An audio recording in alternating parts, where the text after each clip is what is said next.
Voilà, alors bonjour ou rebonjour à tous. Bienvenue au dernier atelier de la journée des e-rencontres d'affaires franco-suisses de la franchise première édition.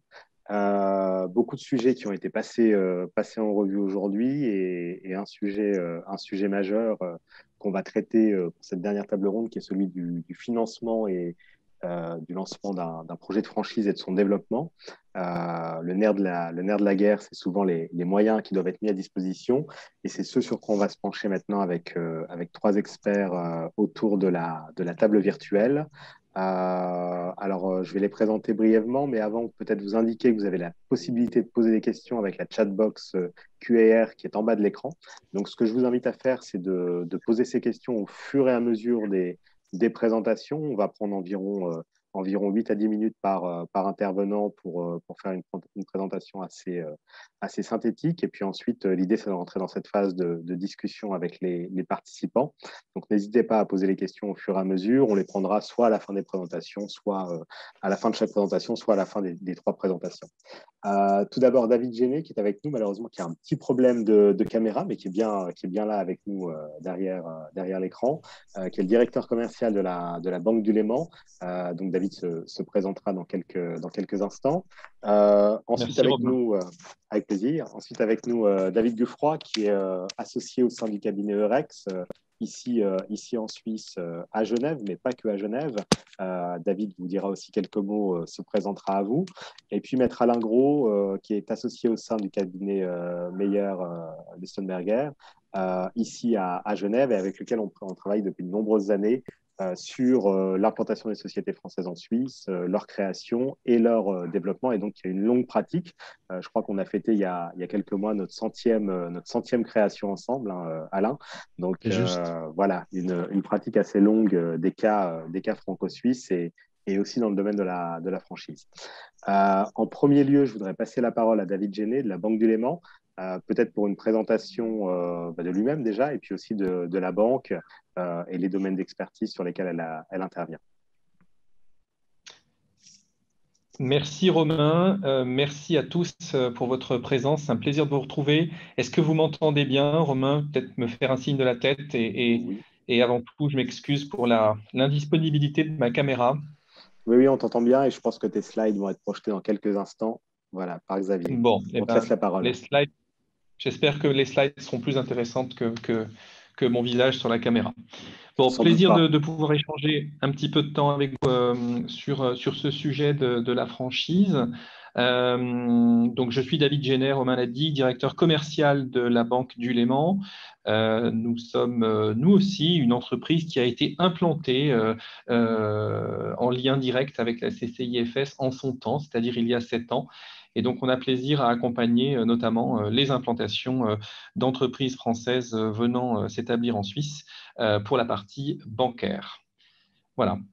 Je vais vous présenter la banque avec quelques slides, avec 2 slides à vrai dire. On va aller assez vite. Si vous voulez bien, Nicolas, passer à la slide suivante. Merci. La Banque du Léman, elle fait partie du groupe BPCE, qui est le deuxième groupe bancaire français. Je ne vais pas vous le décrire, mais c'est 105 000 collaborateurs. Ce groupe est un groupe coopératif. Il est détenu principalement par 2 grands réseaux connus en France, que sont les réseaux des caisses d'épargne et le réseau des banques populaires. Et en l'occurrence, notre actionnaire unique à la Banque du Léman, c'est la Caisse d'épargne Rhône-Alpes en France voisine, entreprise bancaire de 3000 collaborateurs. Quant à la Banque du Léman, je vous l'ai dit, nous avons 7 ans, implantés ici sur Genève en 2014. Nous sommes la seule banque commerciale du groupe BPCE en Suisse et donc à ce titre, on accompagne à la fois les clients particuliers, qu'ils soient résidents pour leurs hypothèques, qu'ils soient frontaliers pour leurs besoins de flux, ou les entreprises, et notamment l'implantation des entreprises françaises sur Suisse, d'où un partenariat important et depuis quasiment le départ avec la CCIFS. On peut passer à la slide suivante, Nicolas, merci. Sur le marché des entreprises, nous avons 2 interventions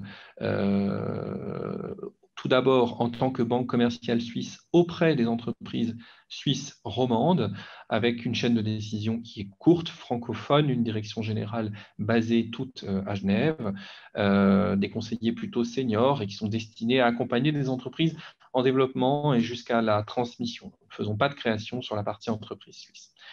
Pour la partie entreprise banque, en tant que banque frontalière et en partenariat avec la CCIFS, je l'ai dit, nous accompagnerons les entreprises françaises dans leur implantation en Suisse et inversement. Nous avons l'habitude de cette implantation puisque c'est aussi notre parcours, je l'ai dit. Nous prenons en compte le parcours français du groupe qui vient s'implanter ou de l'entrepreneur avec un échange qui est souvent en bonne compréhension. Et puis, nous nous basons sur un actionnaire qui est très solide, la Caisse d'épargne Rhône-Alpes, membre du groupe BPCE. Quant à la franchise, sachez que le groupe BPCE a une vraie stratégie sur la franchise de développement puisque le groupe a 35% de taux de pénétration en France, donc un partenariat très fort avec la Fédération française de franchise. Et donc nous, en tant qu'antenne de ce groupe sur Suisse, on aura vocation à accompagner les projets de franchise qui viennent s'implanter. Juste une question, David, si tu le permets, hein, déjà à ce stade. On a souvent l'image, ou en tout cas, il y a une réputation que les enseignes ou même les entreprises, d'une manière plus générale, françaises, ont de la peine à se faire financer lorsqu'elles montent un projet ici en Suisse. Est-ce que c'est quelque chose que vous-même, vous vivez au sein du groupe et en particulier au sein de la Banque du Léman, de la filiale ici en Suisse? Alors oui, c'est exact, hein, c'est statistiquement exact en plus, hein, puisque on va le voir dans des chiffres qui datent un petit peu. C'est la slide suivante, Nicolas. Enfin, on va le voir en partie, hein, je répondrai à ta question également. Mais on a des statistiques sur le financement bancaire des PME en Suisse qui datent un petit peu. Malheureusement, le SECO ne nous a pas réactualisé depuis 2016, mais le financement est relativement moins accessible aux créations et aux implantations de l'étranger sans une garantie solide. Dans les faits, 2/3 des entreprises sont financées sur fonds propres, sur Suisse, et seulement 32% ont recours à un financement bancaire, et ça avant la mise en place des crédits Covid-19, qui, comme vous le savez, a été généreusement distribué. Et sur ce tiers d'entreprises qui se financent auprès des banques, 50% le font au titre d'un crédit hypothécaire et donc du financement de leur immobilier. Donc, on a finalement peu d'entreprises qui se financent pour leur activité courante ou pour les investissements sur Suisse, en tout cas moins qu'en France. C'est une vraie différence. Et donc, je réponds en partie à ta question, Romain. Oui, il y a moins de sollicitations et moins d'appétence à financer les PME, d'autant plus quand ce sont des créations ou des implantations venant de l'étranger sur Suisse. Alors, ça apporte d'autres conséquences qui sont intéressantes pour les entreprises. Hein. C'est que le levier bancaire global est beaucoup plus faible que celui que nous pouvons avoir en France, à 1,5, 0,5, pardon, versus 4 pour la France. Donc, moins de dettes par rapport à de la rentabilité. Hein.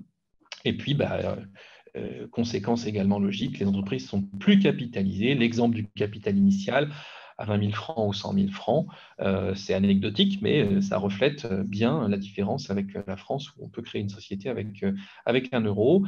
Et souvent, des entreprises, mais David Buffroy pourra mieux le dire que moi, détiennent des actifs patrimoniaux dans leur bilan d'immobilier. Voilà. Donc, moins de création, un petit peu moins de dynamisme, mais beaucoup moins de défaillance, des entreprises qui durent un petit peu plus longtemps. Voilà la caractéristique des PME.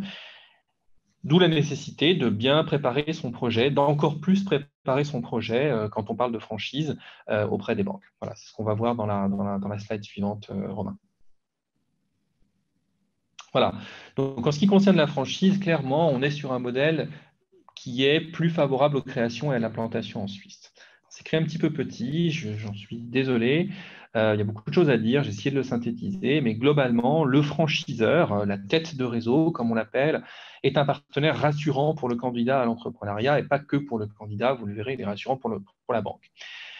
Le franchiseur, en général, il nous donne une étude de marché que nous considérons comme précise, étayée, avec un business plan que nous jugeons réaliste et des données comparatives avec ses autres membres ou franchisés. Le franchiseur, il choisit le modèle de distribution, il l'impose, il l'échange avec le franchisé, le candidat, et donc En ce qui concerne le choix du lieu de l'implantation, du mode de distribution, c'est des choses qui sont importantes pour nous et on vérifie ça avec lui. La formation initiale des candidats, elle est quasiment tout le temps présente. Elle est souvent présente, y compris pour ses salariés quand ils débutent, quand ils ouvrent ses premières franchises. La tête de réseau peut aussi avoir des accords avec les groupes bancaires européens et c'est le cas en ce qui nous concerne avec BPCE. Donc, ça facilite un petit peu les échanges d'informations, de renseignements sur la solidité. Un franchiseur, c'est potentiellement un plus pour un candidat puisque avec des premières implantations réussies en Suisse, on a plus de facilité à réussir son implantation en Suisse.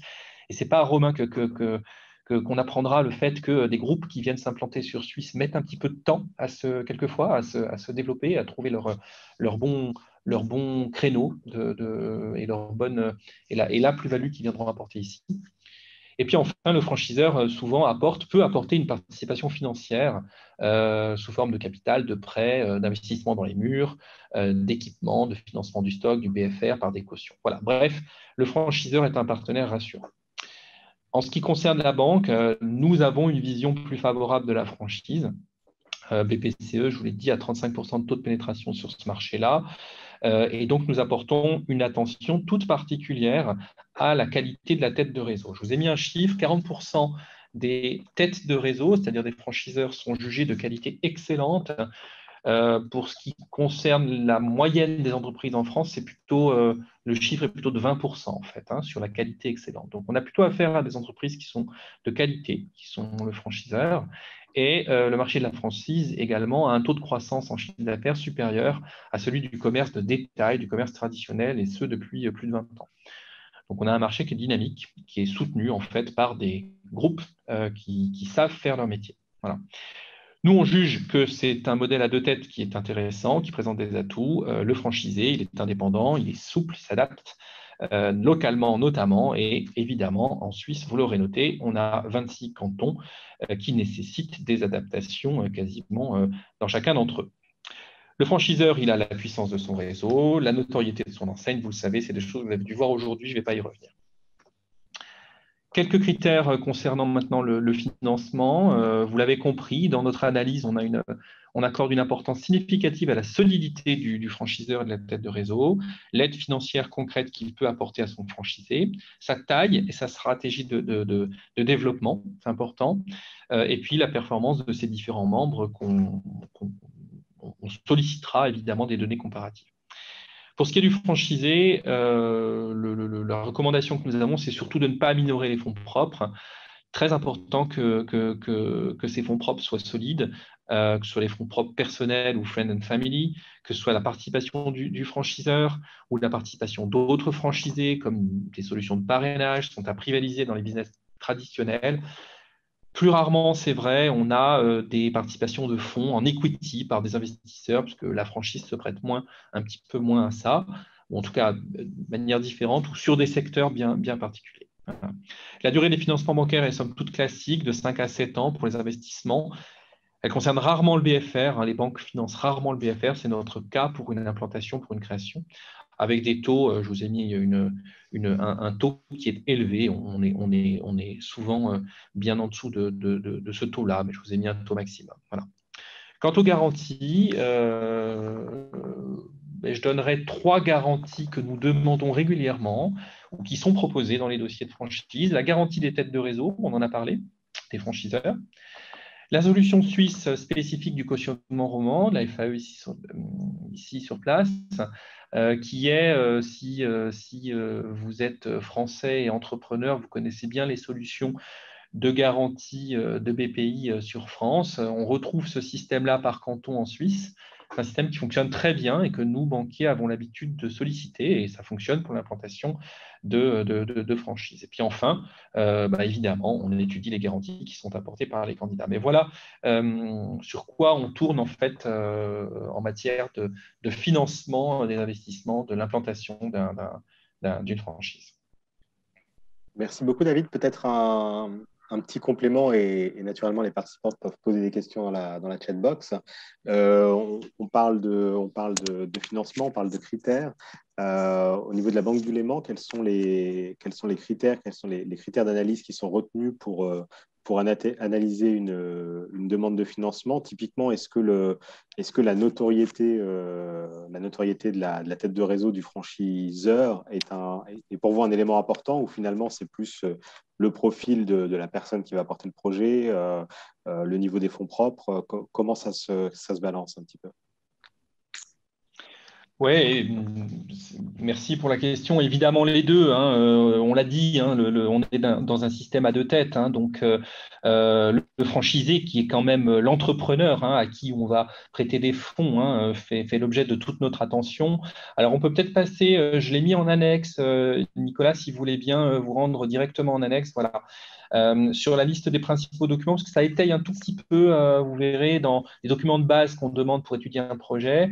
Donc effectivement, on étudie le projet et donc l'enseigne franchiseur, hein, et je reprends le terme de notoriété qui est très important. Je reprends également la capacité de ce franchiseur à apporter du business à son réseau. Vous savez qu'il y a des réseaux hôteliers qui font du remplissage, beaucoup, donc ça fonctionne bien et ça, pour une banque, ben, c'est un atout, hein, parce qu'on vient sécuriser une partie du chiffre d'affaires. L'étude de marché qui est faite, l'implantation du lieu de vente, dans certains commerces, c'est important. Le volet e-commerce, évidemment, c'est indispensable. Tout ça, c'est des critères qu'on va regarder du côté du franchiseur. Donc, importance, oui, de sa notoriété. On est peut-être BPCE assez regardant de la qualité de ce franchiseur, encore une fois.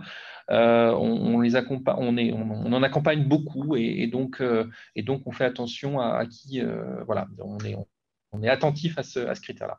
Sur le candidat, bah, évidemment son parcours, hein, CV, les bilans éventuels qu'il aurait eu en tant qu'entrepreneur, sa situation familiale, patrimoniale, etc. Donc tout ça, ce sont deux critères très très importants, le franchiseur, le projet, et le candidat et son projet, évidemment. Donc les deux phases. Voilà. Parfait. Merci beaucoup, David. S'il y a encore des questions, j'invite les participants à les poser directement dans la chatbox. Et on va passer de David Géné à David Dufroy, associé au sein du cabinet Eurex. Merci d'être avec nous, David. C'est vrai que dans la partie financement, bah, quelque part, pour aller chercher un financement et pour mettre en place un financement, pour financer un projet, bah, il faut avoir une idée du business plan. Et là, c'est une partie sur laquelle tu interviens régulièrement au sein de Rex. Est-ce que tu peux nous présenter déjà un petit peu Rex et puis quel est l'accompagnement qui peut être fait sur ces sujets-là? Oui, alors bonjour aux personnes que j'ai pas, qui n'ont pas suivi d'autres interventions dans la journée. David Buffroy, à laquelle j'étais présente, hein, David Buffroy, expert comptable et expert réviseur, ce qu'on appelle en Suisse, commissaire aux comptes en France. Donc, fait partie du groupe Eurex, qui est un groupe d'expertise comptable français qui a été créé il y a près de 60 ans à côté de Genève, à Annecy, en France voisine, qui a atteint une dimension nationale avec 800 salariés et une cinquantaine d'implantations en France, qui lui donne une place à la 17e place au niveau du classement de la profession en France, présent dans différents pays, notamment donc l'Italie, la Pologne, mais également la Suisse, avec 2 implantations à Genève et Fribourg et une quarantaine de collaborateurs. Nous sommes implantés depuis une dizaine d'années.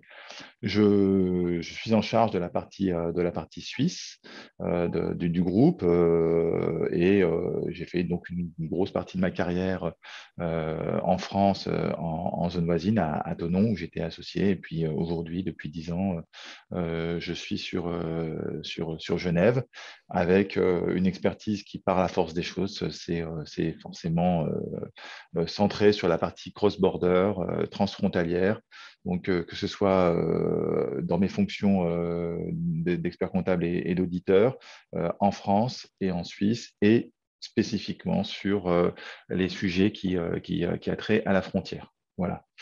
Donc, plus pour se centrer sur l'intervention de ce soir, la partie, comme l'a évoqué David, Le business plan comporte une partie chiffrée, bien évidemment, qui comprend un budget, un prévisionnel sur 3 ans. Comme il l'a aimablement indiqué, la banque est assez attachée à ce que des fiduciaires qui connaissent bien les problématiques comptables et fiscales soient en charge de cet aspect avec le franchisé pour que les chiffres soient validés par un professionnel du chiffre. Donc, le budget a une énorme importance dans le cadre d'une demande de financement. Le cash flow également, puisqu'il est présent dans le budget initial, mais il fait également partie de l'indicateur que l'on suit spécifiquement dans les comptes annuels pour vérifier la capacité avec les résultats concrets de l'entreprise, du franchisé, pour rembourser les financements qui ont été demandés.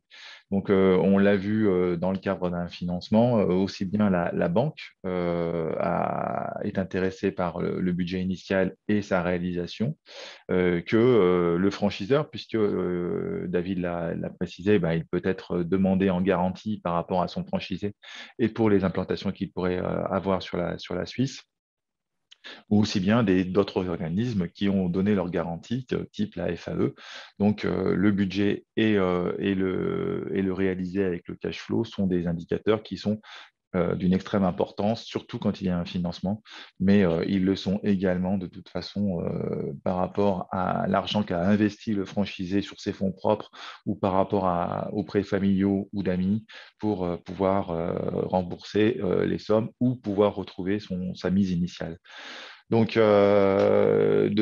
comment est composé le budget? Le budget, on le compose principalement d'un bilan actif-passif, d'un compte PP, comme on dit en Suisse, un compte de résultats en France, un compte pertes et profits, et d'un suivi des investissements dans un plan de financement, du besoin en fonds de roulement qui est généré par l'activité et d'un plan de trésorerie sur 3 ans.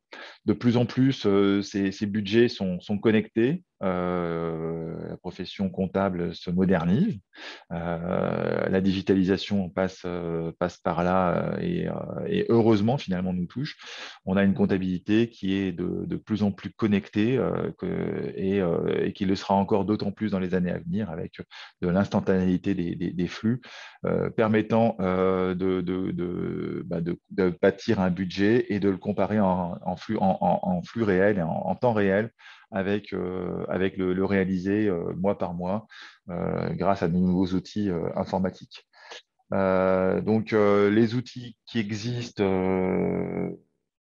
pour ceux qui ont suivi les autres formations, on sait qu'on a des spécificités suisses dans la présentation de nos comptes, dans les taux d'impôt, mais même en ce qui concerne la présentation des états financiers. Cependant, on n'a pas d'outils spécifiques, à ma connaissance, en tout cas dans ceux que nous utilisons chez Eurex, propres à la Suisse pour un compte, un budget et un suivi de budget. On utilise des outils qu'on trouve principalement en France où le marché est plus grand et où on a ce type d'outils à disposition. On adapte les outils parce qu'il faut présenter des comptes que ce soit pour un budget ou des comptes de réaliser à des acteurs suisses qui ont l'habitude de les voir sous une présentation suisse. Mais cependant, dans les grands concepts, il y a peu de différence avec la France et on peut largement utiliser les outils de prévisionnel, de budget et de suivi de trésorerie que l'on utilise avec les outils comptables français. À savoir d'ailleurs que d'un point de vue réglementation, si on a un lien étroit avec la France et donc un marché euro, il y a des possibilités en Suisse de présenter ses comptes et de tenir ses comptes en euros. Tout dépend du marché principal, celui avec la clientèle avec qui on va s'adresser. Mais il nous arrive fréquemment chez Eurex à Genève de présenter, d'établir des comptes en euros et également sous un plan comptable français, ce qui favorise la consolidation que bien souvent les franchiseurs demandent pour pouvoir rendre compte dans un reporting mensuel, trimestriel de nos résultats en tant que franchisé par rapport à l'enseigne côté français. Donc, on a tout à fait la possibilité de s'adapter. On a beaucoup de souplesse côté suisse de ce côté-là. Euh, le budget initial, on construira un budget initial et comme on l'a vu avec les nouveaux outils, on pourra faire évoluer ce budget en fonction des premiers chiffres des premières années, de manière d'avoir tout le temps un budget de développement sur toute la période.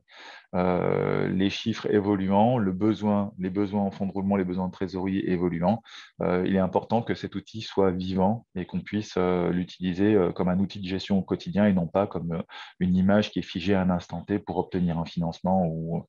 C'est vraiment un outil qui maintenant est un outil de pilotage qu'on essaie d'utiliser au quotidien.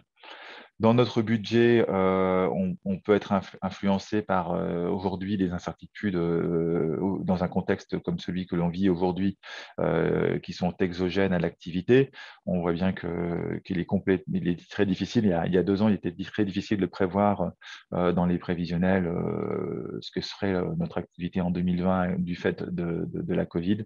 Pour certaines activités aujourd'hui, je pense à d'autres facteurs comme la hausse des matières premières. Ces facteurs influent de manière exogène notre budget. Et c'est très compliqué d'en tenir compte, mais d'où l'importance de pouvoir réagir très vite pour pouvoir maintenir nos budgets et les réactualiser en fonction de l'évolution du monde qui nous entoure. Quels sont les points de vigilance qu'il faudra mettre en place dans un budget suisse par rapport à un budget français? On l'a vu dans d'autres conférences aujourd'hui. On a un certain nombre de différences sur les poids des différentes masses du bilan et du compte PP sur les masses salariales, sur les taux d'impôt, sur les taux de TVA. Donc, le point de vigilance serait bien sûr d'être entouré de professionnels suisses ou qui connaissent bien la Suisse pour pouvoir bâtir son projet, son budget et le faire évoluer en fonction de la réglementation. Voilà un petit peu pour faire un petit descriptif des budgets et de leur importance en Suisse. Merci beaucoup, David, pour ces informations. Peut-être une première question. David Géné en a parlé, tu en as parlé également.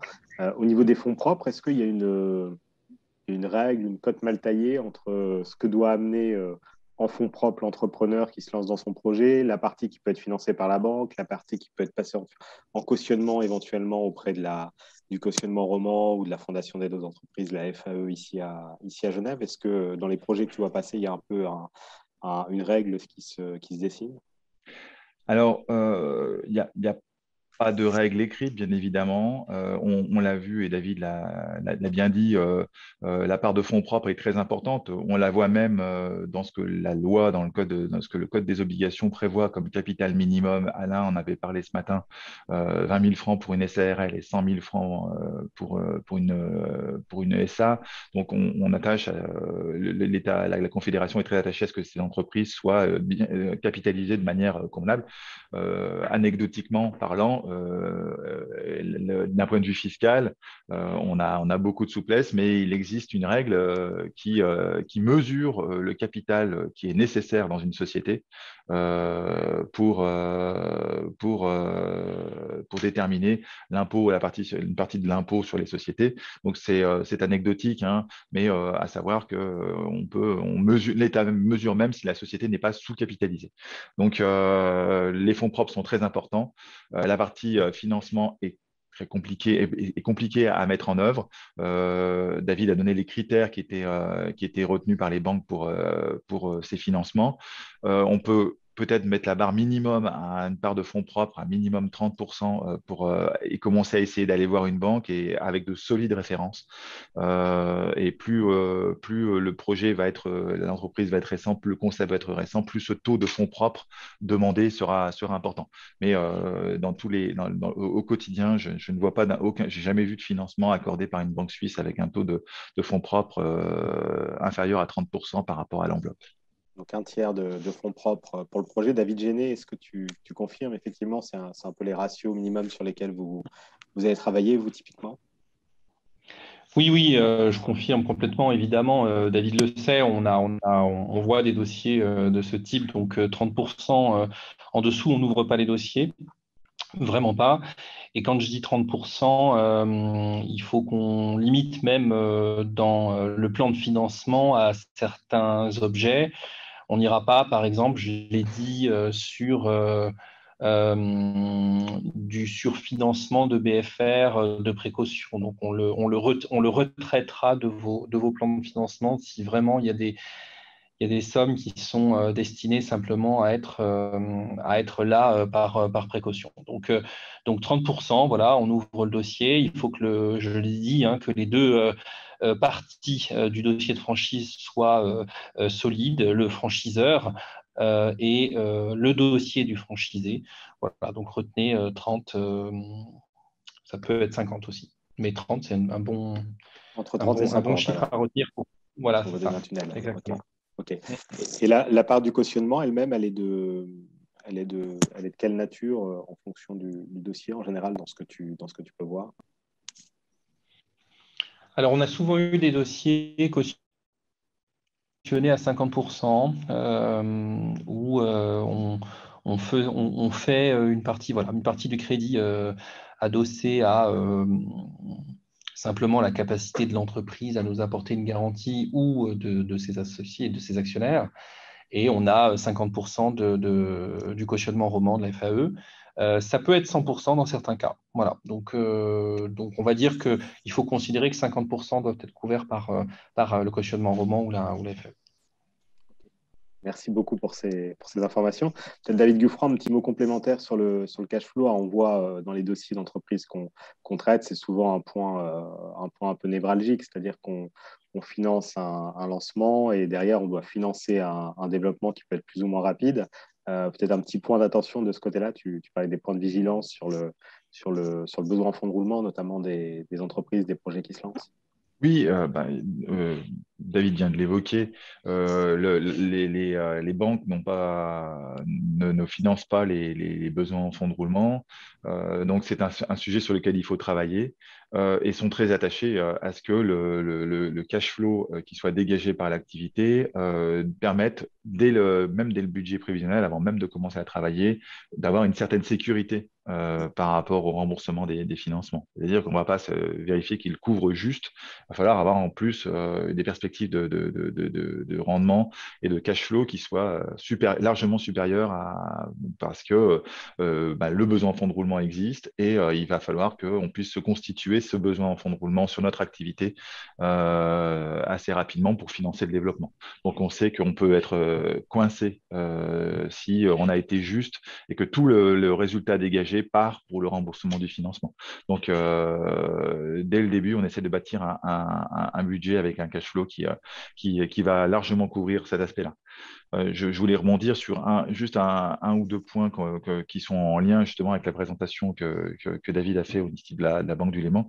L'immobilier à l'actif pour les personnes qui sont entrepreneurs en France, c'est pas une habitude. Habituellement en France, on va scinder l'immobilier de l'activité économique pour une question de risque et puis via l'outil des sociétés civiles immobilières qui sont assez peu développées en Suisse. Le statut n'existe pas de SCI. Bon, c'est une société commerciale qu'on va utiliser à cette fin. Et pourquoi en Suisse, on les retrouve dans les comptes d'exploitation des entreprises? Tout simplement parce que la banque a pris des garanties hypothécaires sur ces biens immobiliers sous forme de cédule, qui est un peu particulier et différent de la France, même si on trouve des concepts qui s'en rapprochent maintenant sur France. Mais ces cédules, traditionnellement, permettent, à partir du moment où une grosse partie de l'immobilier a été payée avec le temps et l'exploitation d'entreprise, on parle d'une entreprise qui a quand même déjà un certain nombre d'années, permet de redégager des pourcentages, des possibilités de financement sur simple demande en fonction des garanties immobilières qu'on a pu avoir avec l'entreprise du fait de ces cédules.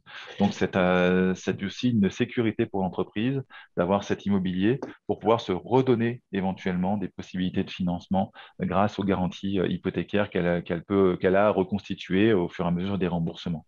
Voilà.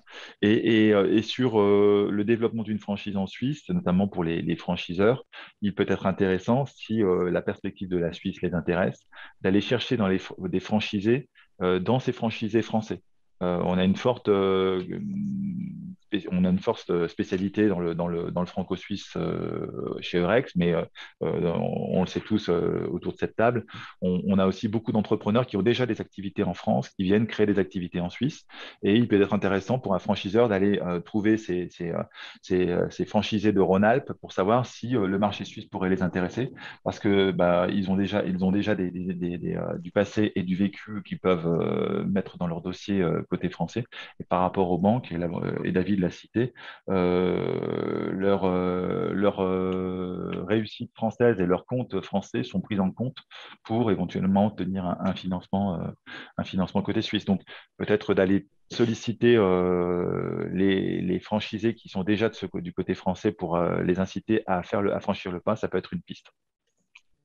Merci beaucoup, David, pour ces précisions. Bien souvent, quand on veut mettre en place un financement et qu'on lance un projet, alors on peut être tout seul, mais parfois on peut être aussi plusieurs. Et donc, on est plusieurs à financer ce projet. Alors que ce soit seul ou à plusieurs, il y a des aspects juridiques à prendre en considération. Il peut y avoir des aspects qui soient plus poussés si on est à plusieurs associés ou plusieurs actionnaires dans le cadre de la société qu'on monte conjointement.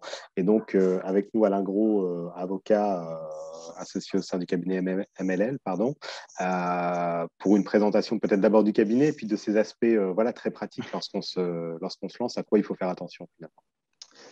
Bonjour Romain, je te remercie d'avoir prévu la présentation la plus excitante à la fin de la journée. Les aspects juridiques, ça fait toujours rêver. Donc, s'agissant de ma personne, donc Alain Gros, donc je suis avocat depuis une petite trentaine d'années, associé du cabinet MLL depuis 15 ans, le 6e plus grand cabinet de Suisse en droit des affaires avec 150 avocats à Genève, Lausanne, Zurich, Zug, Londres et Madrid. Voilà juste pour la présentation rapide. Et puis, pour la petite histoire, je suis également secrétaire général de la CCI France-Suisse depuis le début du millénaire. Et donc, comme l'a relaté Romain au début de session, en effet, avec la Chambre, main dans la main, on a créé depuis une petite dizaine d'années plus d'une centaine de sociétés d'implantation de groupes français en Suisse.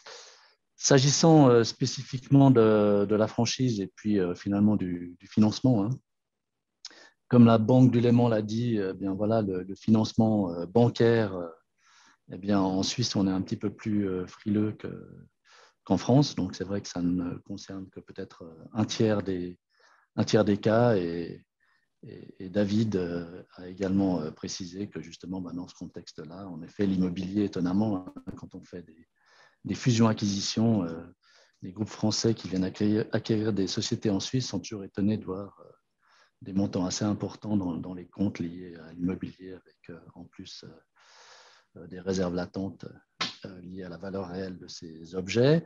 Donc, s'agissant du premier point, des aspects juridiques, s'agissant de financement, on l'a vu, il y a le contrat de prêt avec la banque, par hypothèse la Banque du Léman. Donc là, c'est les articles 312 du Code des obligations. C'est un peu plain vanilla. En l'occurrence, voilà, la banque, elle va vous dire voici nos conditions générales, voici comment ça va se passer, voici les garanties que l'on demande. Il y a assez peu de leverage dans ce contexte-là. Il y a des garanties en effet qui sont demandées. Donc voilà un petit peu pour le premier financement classique, mais alors très balisé avec la banque, donc finalement assez peu de possibilités de négocier des clauses spéciales, on va dire. Donc ça, c'est le premier point qui est très important, naturellement, la banque. Ça, c'est un point important. Ensuite de cela, on remarque en pratique, en réalité, que lorsqu'on va se développer, la société donc, est créée depuis quelques mois, elle fonctionne bien, elle se développe. En l'occurrence, on est dans la peau là, du franchisé. Et puis, il a besoin de fonds pour son développement. Alors, naturellement, il y a tout l'aspect financement entre un franchiseur et un franchisé, puisque ça peut être aussi dans l'intérêt du franchiseur que le franchisé se développe le business indirectement ou presque directement du franchiseur. Donc, il peut déjà y avoir une relation entre les deux, mais sinon, en général, on va passer par le prêt d'actionnaire. Ça veut dire, eh bien, comme l'a dit David également, hein, si vous avez un franchisé qui fait déjà de la franchise en France, qui est déjà un franchisé en France, puis qui va être un franchisé en Suisse, il a peut-être l'actionnaire de cette société en Suisse sera finalement la société en France, qui va pouvoir financer, aider la jeune pousse qui se trouve en Suisse et qui va lui faire des prêts d'actionnaires. Et puis alors là, bon, de nouveau, c'est assez clairement balisé, puisque finalement, les taux d'intérêt pour les prêts d'actionnaires, vous n'avez pas beaucoup de latitude, puisque c'est finalement l'administration fiscale, hein, qui chaque année, à peu près le 31 janvier pour l'année passée, va décider quel est le taux d'intérêt que l'actionnaire pourra obtenir de la société. Hein. C'est entre 1 et 3%. Donc voilà un tout petit peu pour le prêt d'actionnaire. Donc souvent, on voit ça assez fréquemment, hein, pendant les 2 premières années d'implantation en Suisse. Eh bien, c'est l'actionnaire, c'est la société française éventuelle qui finance finalement sa filiale en Suisse. Ensuite de cela, on a parlé en effet du cautionnement. Donc, quand c'est un cautionnement étatique, donc là aussi, de nouveau, il n'y a pas de grande latitude. Hein. C'est l'État qui va dicter quelles sont les conditions. En revanche, si vous avez un cautionnement, petit point d'attention, quand vous avez un cautionnement qui provient d'une personne physique, vous avez votre père, votre grand-père qui vous aide et qui cautionne votre business, hein, puisqu'on parlait de family and friends. Eh bien, en droit suisse, petite spécificité purement suisse, si vous avez une personne physique qui cautionne votre société, eh bien, si le montant du cautionnement est supérieur à 2 000 francs, donc avec 2 000 francs, vous ne faites pas grand-chose, donc à peu près dans tous les cas, eh bien, il faut passer devant un notaire. Donc ça, c'est l'article 493 du Code des obligations. Les banquiers le savent bien, puisque sinon, si vous arrivez avec un cautionnement de votre papa pour 1 million, eh bien, la banque sait que ça ne vaut rien. Donc voilà une petite chose, il faut passer devant le notaire. Ensuite, comme l'a dit Romain tout à l'heure, hein, on peut parler du cas où vous avez plusieurs personnes qui se mettent ensemble pour créer cette société en Suisse qui sera le franchisé. Et alors là, naturellement, il faut faire attention aux règles du jeu.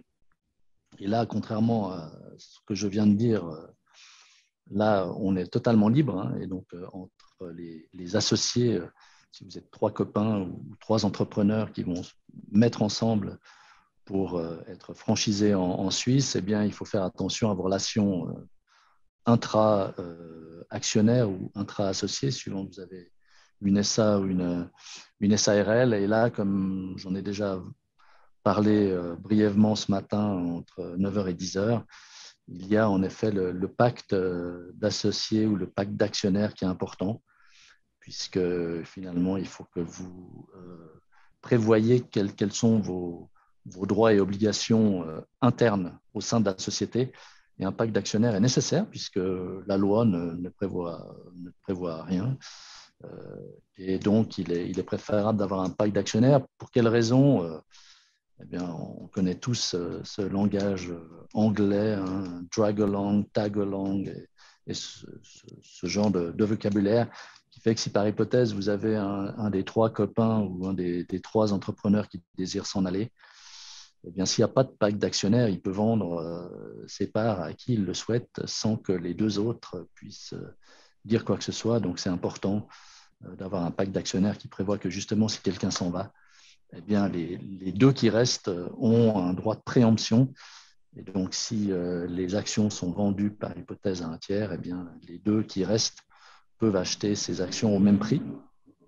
Et ensuite, ils deviennent par hypothèse actionnaires à part égale dans la société. Donc, ça, c'est un point qui est très important.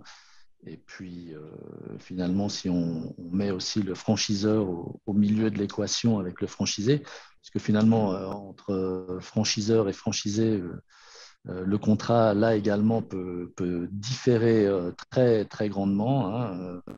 On en a parlé ce matin d'ailleurs. Finalement, quelquefois, vous avez le franchiseur qui a un rôle très actif, même de financier. Puis d'autres fois, vous avez un franchiseur qui n'intervient pas au niveau financier, mais qui donne son savoir-faire, etc., etc. Mais si vous avez une relation assez proche entre le franchiseur et le franchisé, alors là, il faut que le contrat entre les deux le prévoit de manière claire. Et qu'est-ce qui se passe en cas de défaut de remboursement sur le contrat de franchise, etc. C'est tous des mécanismes importants où finalement, c'est l'autonomie de la volonté. Donc, les parties décident ce qu'elles veulent. Comme on le sait en pratique, le franchiseur tient le couteau par le manche. Donc, il faut faire toujours attention quand on est franchisé de bien vérifier ce type de clause. Si finalement vous avez travaillé extrêmement bien pendant 2 ans et vous avez un petit problème financier, et ensuite vous risquez de perdre votre société parce que le franchiseur peut actionner une clause. Il faut faire attention à ce genre de choses. Je ne vais pas parler de... c'est comme quand on parle d'un mariage, on ne va pas parler du divorce, mais voilà, il faut penser à ces petites choses. On a également parlé de business angels, hein, donc ça c'est aussi quelque chose d'important en Suisse. Hein. Vous pouvez avoir en effet des fonds d'investissement qui peuvent vous aider, et là il faut toujours faire attention aux clauses de fin de contrat si le remboursement n'a pas lieu. Donc voilà, donc le plus sûr, on va dire, naturellement c'est le prêt bancaire et le prêt d'actionnaire, puisque le prêt d'actionnaire, eh bien, si c'est l'actionnaire qui vous prête, eh bien, il ne va pas vous laisser tomber normalement au milieu du gué. Il va même devoir éventuellement prévoir des déclarations de post-position que David doit connaître en tant que réviseur, dans le sens où, en effet, si pendant 1 année ou 2, l'actionnaire doit soutenir à bout de bras sa filiale avant qu'elle devienne profitable, eh bien, la société est théoriquement en surendettement, donc normalement, elle devrait entrer en faillite. Mais naturellement, l'actionnaire, lui, va fournir à David ou au réviseur ou au comptable une déclaration de post-position qui veut simplement dire, voilà, moi, je suis actionnaire, eh bien, je ne suis pas un réel créancier, je serai le dernier créancier à être payé, ce qui fait que finalement, cette dette d'actionnaire est finalement considérée comme un apport en capital. Les créanciers seront remboursés avant. Ça évite d'aller chez le juge pour déclarer la faillite de la société. Voilà, sur cette note très positive, je cesse ma petite présentation. Merci. Merci à toi, Alain. Justement, tu parlais des clauses de sortie, hein, tu l'as évoqué.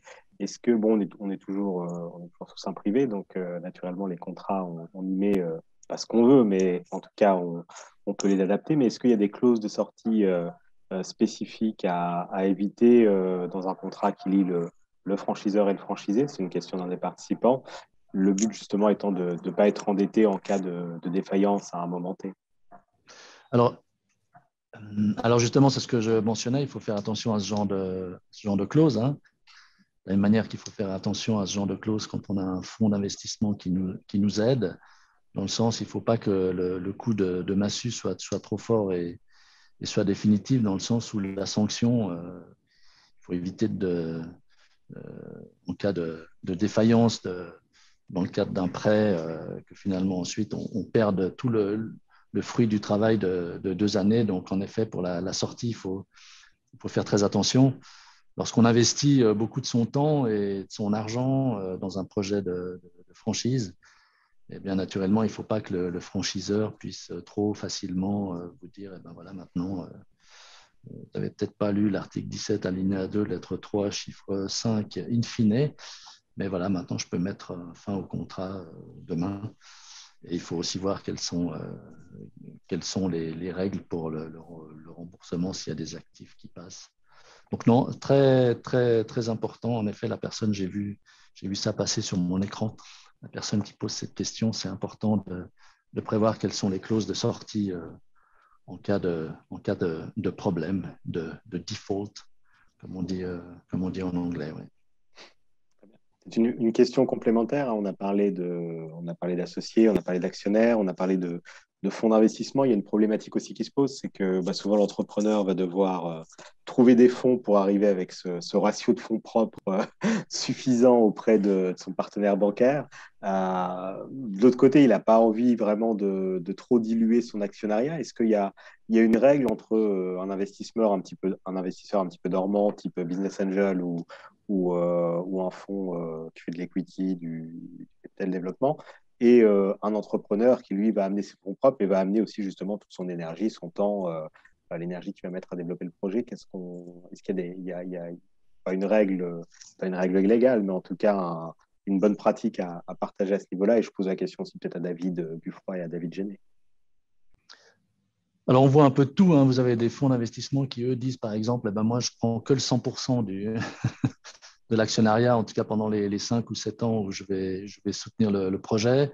D'autres acceptent d'avoir une part minoritaire. Donc, malheureusement, je ne sais pas si c'est une réponse de Normand, mais c'est en tout cas une réponse où finalement, on va dire qu'un peu tous les cas de figure sont possibles. De manière générale, en droit suisse, ce qu'on essaye d'éviter, c'est le 50-50. Si tout à coup, vous avez quelqu'un qui vous dit, voilà, j'aimerais le 50% du capital, parce que là, on risque d'avoir du blocage lorsque vous avez deux personnes ou deux entités qui ont 50%.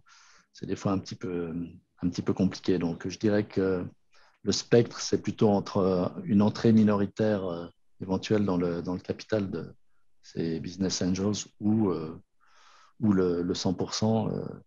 De manière générale, on a des mauvaises expériences avec des actionnaires égaux, puisque finalement, ils sont tellement égaux qu'il y a des problèmes d'ego, justement, quelquefois, pour ne pas faire un jeu de mots facile. Quand vous avez deux personnes qui ont 50% et que personne ne veut céder, c'est la société qui en pâtit. Merci. David Buffroy ou David Géné, peut-être un complément sur ces problématiques de dilution d'actionnariat? Je confirme la position d'Alain. L'égalitaire n'est jamais bon, même si ce n'est pas un business angel d'ailleurs. Et dans le cadre de ce type on a une relation finalement qui devient tripartite. On a le franchiseur, le franchisé plus le business angel. Donc là, la stratégie peut encore se compliquer. Il y a toutes sortes, il n'y a pas d'équilibre. Il y a aussi, des fois, c'est pas en fonds propres, c'est pas en capital, c'est en dette mezzanine. Donc le contrat est à éplucher vraiment avec des conseils. Là, pour le coup, ça dépasse les compétences de la fiduciaire. C'est vraiment avec un avocat qu'il faut vraiment regarder ces aspects-là. Parce que on a des clauses qui sont parfois très déséquilibrées et la volonté de lancer l'affaire est telle par moment et l'optimisme qui fait que voilà, mais il faut vraiment mesurer les conditions de sortie.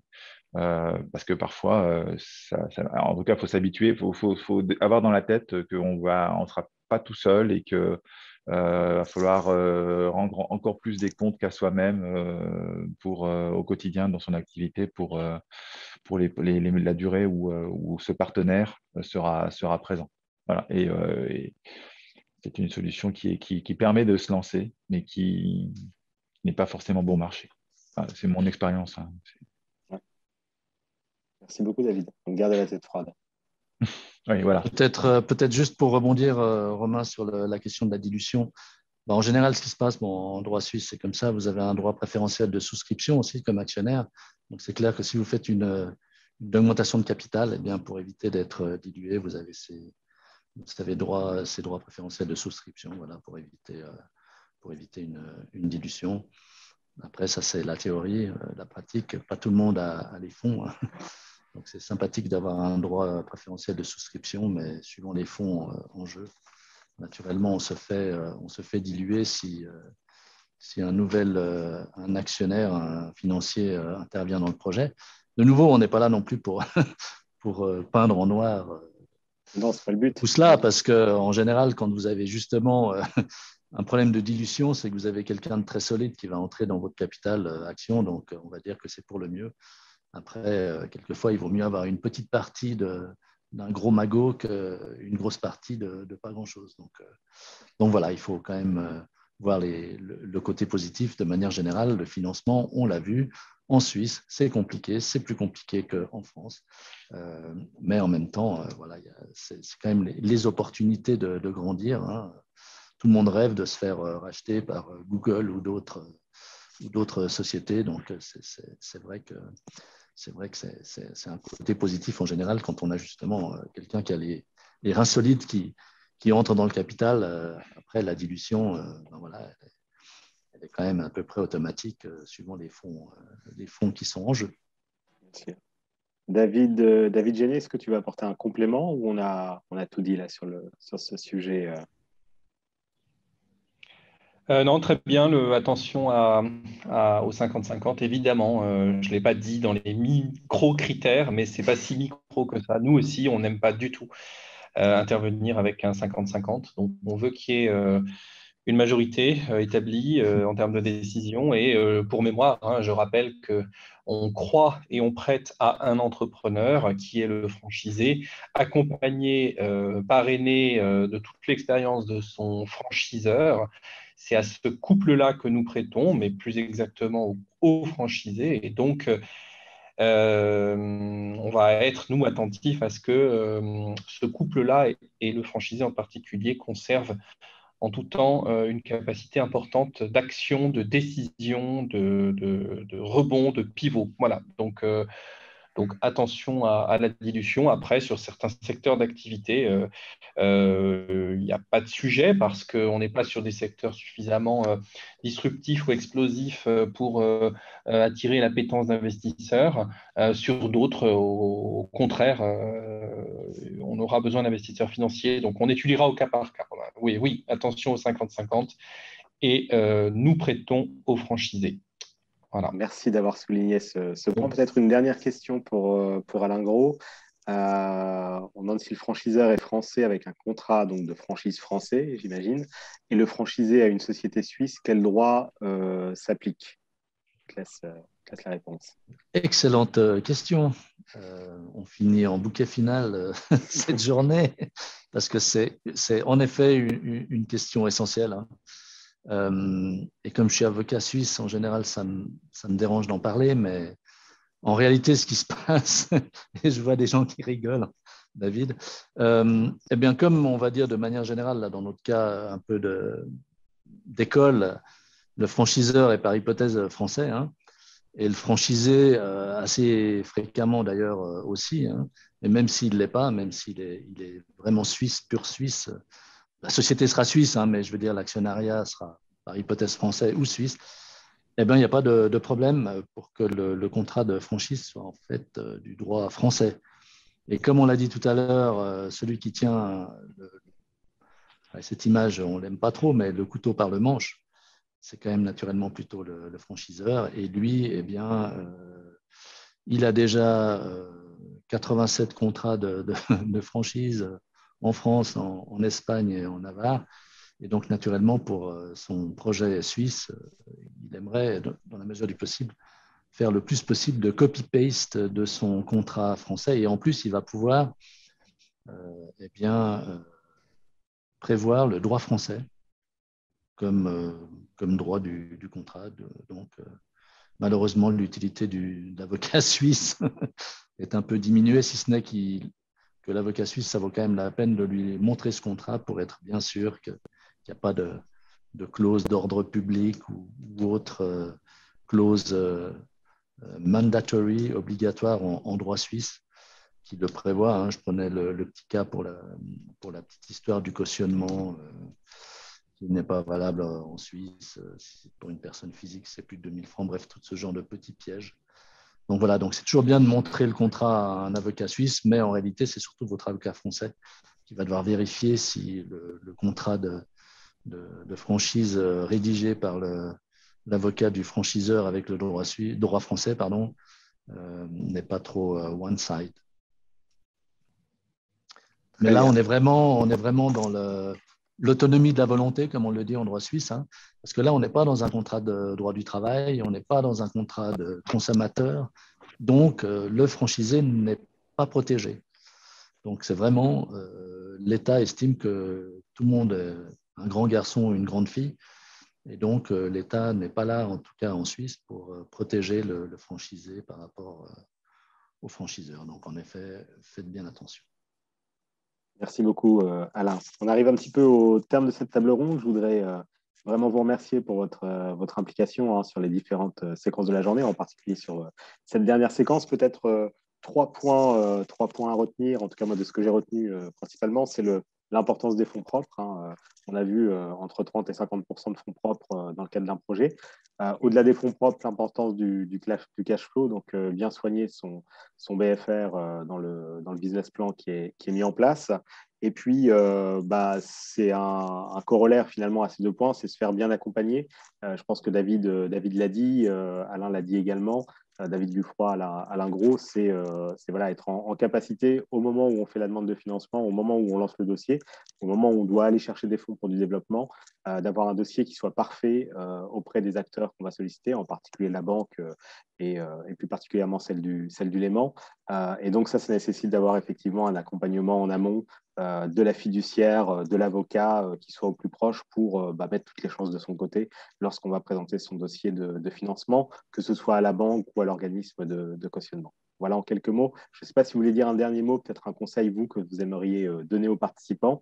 David Buffroy, Alain Gros et David Géné, mais je vous laisse volontiers le mot de la fin si vous le souhaitez. C'est compliqué de parler après toi. Il me semble que tu as fait un bon résumé de la situation. Parfait. Donc voilà, non, rien de spécial à dire, en effet, mais c'est toujours bateau. Mais c'est toujours vrai quand même de bien se faire accompagner. Mais c'est vrai que c'est des frais supplémentaires. Donc voilà, mais c'est important puisque finalement, si vous êtes bien accompagné avec une bonne fiduciaire, un bon comptable qui va vous faire un bon business plan, même si naturellement la mythe, le contenu, c'est vous, mais il faut quand même être bien soutenu, sinon le banquier sera pas intéressé. Donc, ça risque de mettre un terme assez rapide au projet. Donc, non, c'est une course d'obstacles, une course d'obstacles avec 12 haies. Et si on rate la 12e, c'est comme malheureusement, on n'arrive pas au résultat. Donc, il faut en effet être bien avisé tout au long du processus. En tout cas, merci encore à tous les trois. Je vous souhaite à toutes et à tous une bonne soirée. Pour ceux qui le voudraient, les coordonnées des intervenants vont être communiquées. Naturellement, ils sont présents sur la plateforme, donc n'hésitez pas aussi à revenir en bilatéral vers eux, vers nous aussi, les collaborateurs de la Chambre, s'il y a des questions complémentaires qui se posent, et il y en aura certainement dans vos projets. Donc,